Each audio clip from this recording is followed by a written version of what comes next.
എല്ലാം പണമാണ് പണമാണ് പണമാണ് വലുതെന്ന് കരുതുന്ന ഭോഗതൃഷ്ണയുടെ മരുപ്പറമ്പായി പോയ അത്യാഗ്രഹ ഹൃദയത്തിന്റെ വികാരങ്ങൾ അറിയാൻ കഴിയാത്ത പാവപ്പെട്ട പെണ്ണ് മറുഭാഗത്ത് ഫോൺ കട്ട് ചെയ്തപ്പോ അവള് നേരെ പോയി അനസ്തേഷ്യ കൊടുക്കുന്ന മരുന്ന് ശരീരത്തിലേക്ക് കുത്തിവെച്ച് ഇനി ജീവിക്കണ്ട എന്ന് തീരുമാനിച്ച് ഒരു പാവപ്പെട്ട പിതാവും ഒരു മാതാവും കയ്യാണോ കാലാണോ വളരുന്നതെന്ന് കരുതി പഠിപ്പിച്ച് ഒരു പെൺമക്കൾ ഒരു കുടുംബത്തിന് എത്രത്തോളം പ്രിയപ്പെട്ടതാ.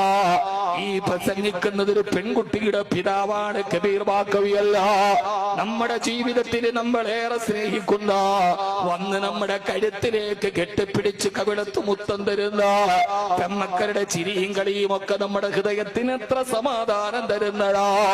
MBBS പഠിച്ച ഷഹന എന്ന ഡോക്ടറുകാരി പെണ്ണ കൂട്ടുകാരൻ തന്റെ ശരീരത്തിന് വില നിശ്ചയിച്ചപ്പോ, തന്റെ ജീവിതത്തിന് വില നിശ്ചയിച്ചപ്പോ, തന്റെ വൈവാഹിക ജീവിതത്തിന് വില നിശ്ചയിച്ചപ്പോ ഇനി ജീവിക്കണ്ട എന്ന് തീരുമാനിച്ച് ആ പെൺകുട്ടി തീരുമാനിച്ചു ഇനി ജീവിക്കണ്ട എന്ന് തീരുമാനിച്ചിട്ട് അനസ്തേഷ്യ കുത്തിവെച്ച് ആത്മഹത്യ ചെയ്യുമ്പോ എന്റെ പ്രിയപ്പെട്ട സഹോദരി, എന്തുകൊണ്ടാണ് ആ പെൺകുട്ടി മരിക്കാൻ തീരുമാനിച്ചത്?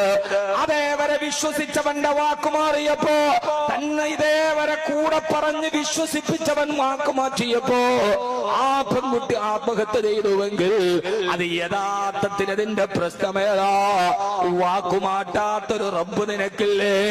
വാക്കുമാറ്റാത്ത ഇന്നല്ലാഹ ലാ യുഖ്ലിഫുൽ മിആദ്, വാക്കു പറഞ്ഞാലും മാറ്റാത്ത പടച്ചതമ്പുരാനിൽ ഒരു വിശ്വാസം വേണ്ടേ? കോഴിക്കോട് ജില്ലയിലെ അതേ സമയത്ത് തന്നെ ഒരു പാവപ്പെട്ട പെൺകുട്ടി ഇങ്ങനെ വീട്ടുകാർക്ക് തട്ടാനുള്ളതാണോ പ്രിയപ്പെട്ട പെൺകുട്ടിയുടെ ജീവിതം? കല്യാണം കഴിച്ച് വീട്ടിലോട്ട് കയറി വരുമ്പോ ഭർത്താവല്ല എന്നും പറയേണ്ട ഭർത്താവിനും അനുവാദമില്ല ഒരു ഭാര്യയുടെ ശരീരത്തിൽ ആക്രമിക്കാൻ. കാരണം എന്താ? കല്യാണ പന്തലിൽ വെച്ച പെൺകുട്ടിയുടെ പിതാവിനോട് നീ ചെയ്ത കരാർ എന്തെന്നറിയോ?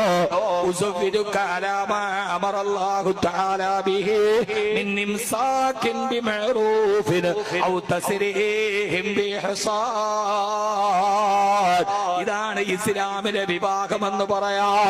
4-5 മിനിറ്റ് കൊണ്ട് വിവാഹം കഴിഞ്ഞു. അതിന്റെ തലേ ദിവസം കാണിക്കുന്ന പേക്കൂത്തുകൾ നിക്കാഹുമായി ബന്ധപ്പെട്ടതല്ല.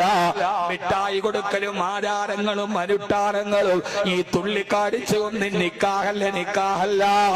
ഇസ്ലാമിലെ നിക്കാഹിന്റെ വിവക്ഷേടാ. 2 സാക്ഷികളുടെ സാന്നിധ്യത്തിൽ വെച്ചൊരു ഖുത്ബ ഓതിയിട്ട് വധുവിന്റെ പിതാവ് വരന്റെ കയ്യിലേക്ക് പിടിച്ചിട്ട് പറയുന്ന ഒരു വാക്കുണ്ട് കേട്ടോ.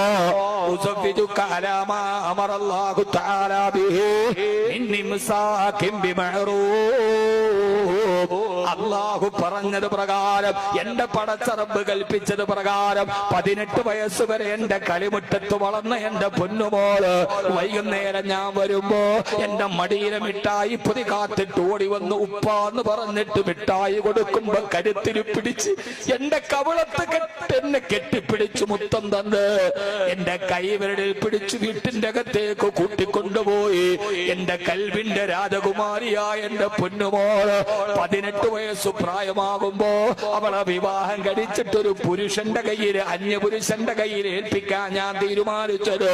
ഇനി എന്റെ മകൾക്ക് കൊടുക്കാൻ ഭക്ഷണം വീട്ടിൽ ഞാൻ അന്വേഷിച്ചിട്ടല്ല, അവളെ കതിയബാധ്യതയായിട്ടല്ല, അവൾക്ക് കല്യാണം കഴിക്കാൻ ഞാൻ തീരുമാനിച്ചതിന് ഒരു കാരണമേ ഉള്ളൂ.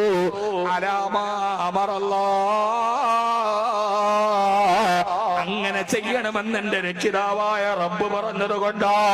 അല്ലെങ്കിൽ ഒരു വാപ്പയും ഒരു മകളെ ഇതേവരെ പരിചയമില്ലാത്തൊരു